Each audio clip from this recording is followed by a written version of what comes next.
Oke, Ustaz ulang, sholat subuh berjamaah. Ini keutamaannya ya. Sholat subuh membedakan antara mukmin dan munafik. Rasulullah SAW bersabda, sholat terberat bagi orang-orang munafik adalah sholat isya dan subuh berjamaah di masjid. Padahal seandainya mereka mengetahui pahala pada kedua sholat tersebut, tentu mereka akan mendatanginya walaupun harus merangkak. Karena tadi keutamaannya sangat besar. Terus sholat subuh adalah penyelamat dari neraka. Nabi SAW bersabda, tidak akan masuk neraka orang yang melaksanakan sholat subuh, sholat sebelum matahari terbit, yaitu sholat subuh, dan sebelum tenggelamnya, yaitu sholat asar. Mari ya teman-teman, sholat subuh berjamaah yang semangat. Di hadis yang lain juga disebutkan bahwa keutamaan sholat subuh adalah Allah akan memberikan jaminan kepada orang yang melakukannya. Kalau Allah sudah menjamin, tentu akan enak sekali ya. Sudah yang menguasai segala hal kok menjamin kita, Masya Allah, luar biasa. Terus kemudian yang kelima, ya pembiasaan pagi berkali kelima, sedekah subuh dan berdoa. Entah itu hanya 500, 1000 ya, tapi ayo kita mengisi kencang subuh yang sudah dibagikan kalian. Karena ini keutamanya. Tidak ada satu subuh pun yang dialami hamba-hamba Allah kecuali turun kepada mereka dua malaikat. Salah satu di antara keduanya berdoa, ya Allah, berilah ganti bagi orang-orang yang berinfak. Sedangkan yang satu lagi berdoa, ya Allah, berilah kerusakan bagi orang yang menahan hartanya, tidak mau berinfak. Monggo ya, dirutinkan setiap pagi walaupun hanya 500 rupiah memasukkan ke dalam kencang subuh. Nanti setiap bulannya kemudian dikumpulkan di sekolah. Yang keenam, tidak tidur setelah subuh. Nah, ini berat ini ya. Apalagi kalau malam begadang itu sangat berat. Makanya kalau bisa ya, malamnya itu tidur di awal biar nanti tidak begadang, terus kemudian paginya biar semangat bisa tidak tidur setelah waktu subuh. Ya. Di antara hal yang makruh menurut para ulama adalah tidur setelah sholat subuh hingga matahari terbit, karena waktu tersebut adalah waktu memanen ghanimah, rampasan perang, waktu meraih kebaikan yang banyak. Maka jangan tidur. Gunakanlah hal-hal yang positif, membaca Quran dan lain sebagainya. Jangan tidur. Terus Nabi SAW juga mendoakan waktu pagi sebagai waktu yang penuh keberkahan. Allahumma barik li ummati fi bukuriha. Ya Allah, berkala umatku di waktu paginya. Biar kita mendapatkan doa dari Rasulullah, usahakan pagi hari tidak tidur. Terus kemudian yang ketujuh, zikir pagi, maksurat yang apa itu yang diwajibkan atau diajarkan di JSIT ya, zikir al-maksurat, dan zikir yang lain pun juga boleh. Kapankah zikir pagi dan sore dilaksanakan? Anas bin Malik radhiyallahu anhu berkata, Rasulullah SAW bersabda, aku duduk bersama orang-orang yang berzikrullah Ta'ala mulai dari waktu sholat subuh hingga terbit matahari, lebih aku cintai daripada memerdekakan orang budak dari putra Nabi Ismail. Dan aku duduk bersama orang-orang yang berzikrullah mulai dari waktu sholat asar sampai terbenam matahari, lebih aku cintai daripada memerdekakan 4 orang budak. Berarti yang terbaik pagi dan sore ya, berarti waktu subuh sampai sebelum matahari terbit, dan juga sore hari waktu asar sampai sebelum matahari terbenam.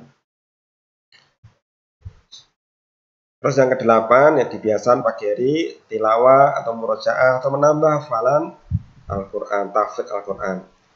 Ini keutamanya banyak ya, barang siapa yang baca satu huruf dari Al-Quran maka ia akan mendapat satu kebaikan, dan dari satu kebaikan itu berlipat menjadi 10 kebaikan.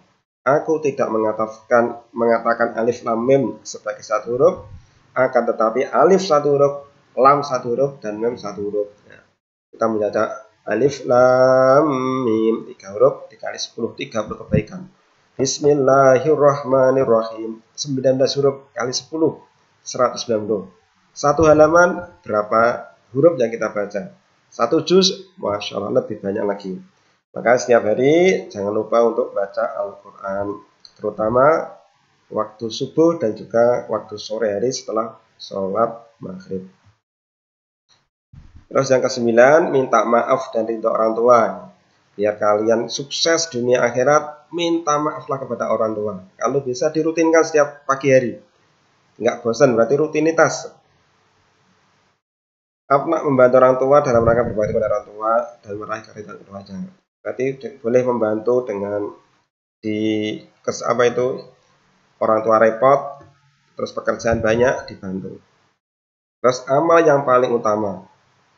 Abu Amr Asy-Syaibani meriwayatkan pemilik rumah ini seraya menunjuk ke rumah Abdullah bin Mas'ud menyampaikan kepadaku, aku pernah bertanya kepada Rasulullah SAW, amalan apa yang paling dicintai Allah? Beliau menjawab, sholat pada waktunya. Aku melanjutkan, kemudian apa?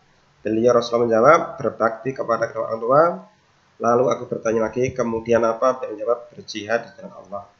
Berarti urutannya sholat pada waktunya, berbakti kepada orang tua, terus yang ketiga berjihad. Terus kemudian jika ini keridhaan Allah ada pada keridhaan orang tua. Rasulullah SAW bersabda, keridhaan Allah ada pada keridhaan orang tua, dan kemurkaan Allah ada pada kemurkaan orang tua. Jangan sampai kita membuat orang tua murka, marah gara-gara ucapan maupun perbuatan kita. Ayo kalau pagi minta maaf dan minta ridhonya. Insya Allah nanti orang tua akan mendoakan kalian. Salah satu doa yang dikabulkan Allah adalah doa orang tua untuk anaknya. Monggo Bapak Ibu ya, setiap pagi bisa memberi maaf dan juga mendoakan, meridhoi anak-anaknya. Dan yang terakhir, sholat duha. Sholat duha itu banyak keutamaannya ya. Ini contohnya, setiap sendi tubuh, setiap orang di antara kamu harus disedekahi pada setiap harinya. Mengucapkan satu kali tasbih, subhanallah sama dengan satu sedekah. Satu kalimat tahmid, alhamdulillah sama dengan satu sedekah. Satu kali tahlil, la ilaha illallah sama dengan satu sedekah. Satu kali takbir, Allahu Akbar sama dengan satu sedekah.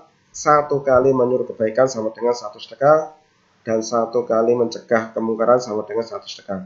Semua itu dapat dicukupi dengan melaksanakan 2 rakaat sholat duha. Ya Allah, cukup ringan ya. Sholat sendi kita itu sekitar ada 360, cukup disedekahi dengan 2 rakaat sholat duha. Terus kemudian dibangunkan istana dari emas di surga. Barang siapa sholat 12 rakaat, maka Allah SWT akan membangunkan baginya istana dari emas di surga.